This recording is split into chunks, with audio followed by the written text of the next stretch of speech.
Hi, this is Paul Deadman from Longfield, the architect for the user provisioning features in CMT for Exchange. We have here a copy of Lotus Notes version 7.03, and we have opened the CMT for Exchange database. This is a standard XP workstation we're working within. It has, with the exception it's got PowerShell version 2 installed. It doesn't have all the other CMT for Exchange components installed within it, as this is just to demonstrate user provisioning and to keep the workstation nice and simple to understand what's going on. We have here the settings option. There's two additional tabs with our user provisioning options: delegation settings and mailbox provisioning. Mailbox provisioning, a number of options, most of them are fairly obvious, all have valid help options if you click on the question mark. The ones of interest are down here: the search filter for get user commandlet. That looks exactly like a PowerShell commandlet filter, and it is, with one minor exception, the filled elements here. You'll see how these get used later on, and we substitute these for notes field information to help the actual migration consultant set up the system. So we can see here there's two particular filters you have to set. This second filter is if you're using a resource domain, where you have authentication accounts in one AD forest and mailboxes in an alternate AD forest with a trust between the two. Delegation settings, very simple.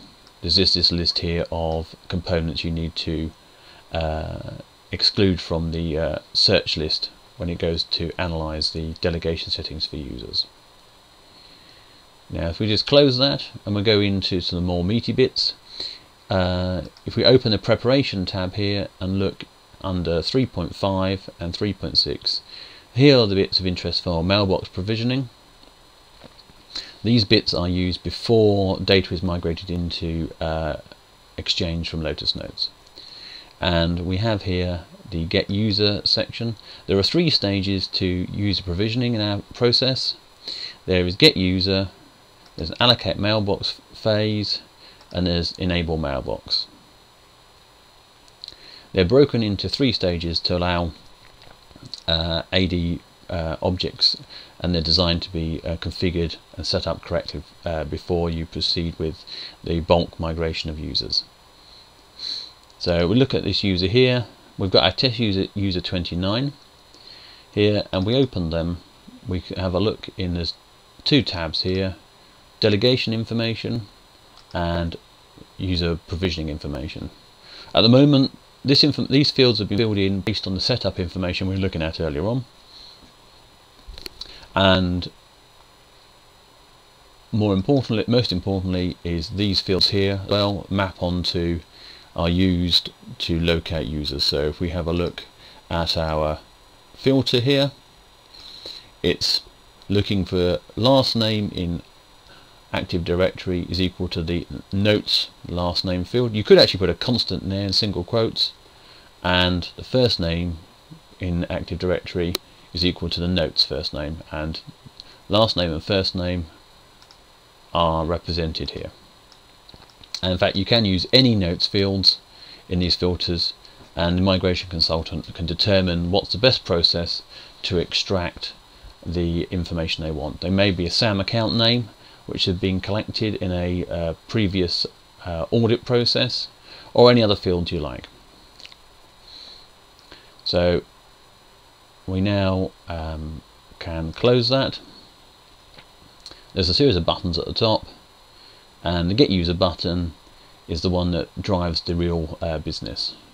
So if we just click on that, you can click, we've just selected one here, but you can select a number or all,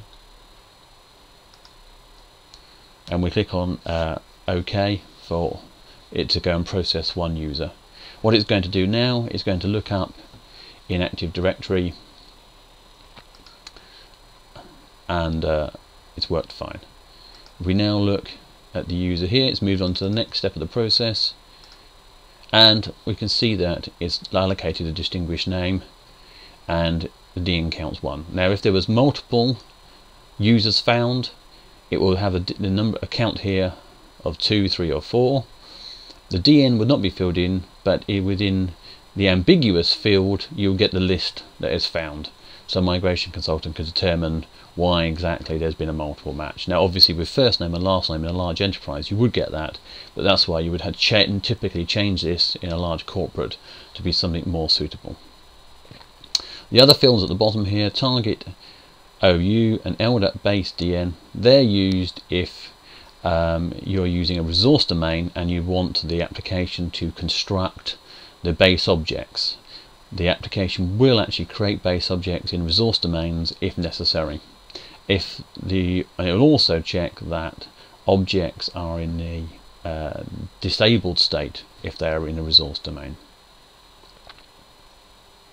We go back here. Now we can now allocate the user to mailboxes. There's an automatic or a manual.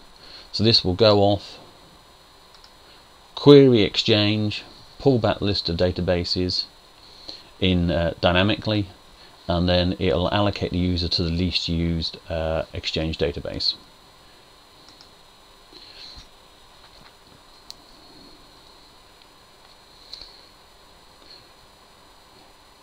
We now move the user on and they're in this step here. So now, in theory, there's no reason why none of this. Now at the moment we haven't created anything in Active Directory or in Exchange, but what we have done is we have a series of information set up here, and you can see down here the mailbox database has been allocated, and that's just the value from Exchange.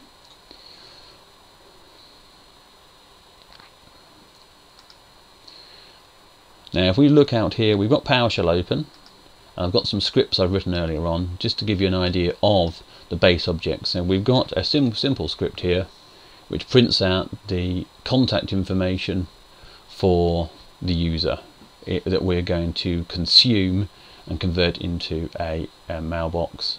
Well, in fact, actually this will be deleted and the AD object will be converted. It's an ordinary user will be created into a mailbox.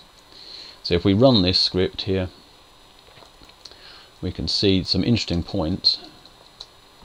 Firstly, there are 3 SMTP addresses up here, and we're looking at also this test group 1 distribution list.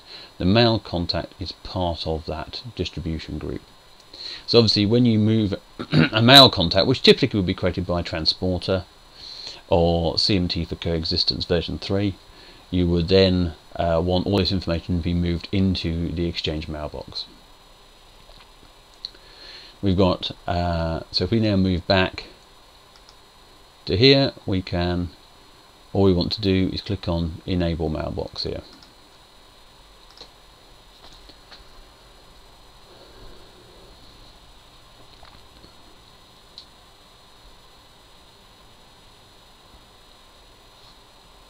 Okay, so that's working fine. Now it's disappeared out of here and it will move down to step 4, and there it is here. So this is where you're now prepared to push data into Exchange. If we now go back in here and have our look at our mail contact, it's disappeared. We've got another script though, which is much more handy, where we can actually look at our mailbox.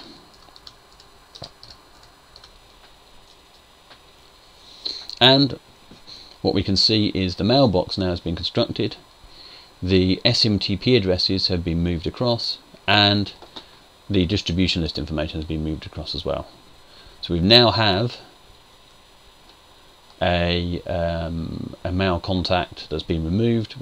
All its key parameters have been moved across, and we've now got a mailbox with all the information in. There is, if you're in an environment that's using resource domains, you would go through exactly the same process, but it would be fitting into these steps down here, and these are typically you can have a combination technically of Exchange mailboxes in authentication domains and resource domains. Why you want to do that architecturally in Exchange is another matter, but there's no reason this application can support a hybrid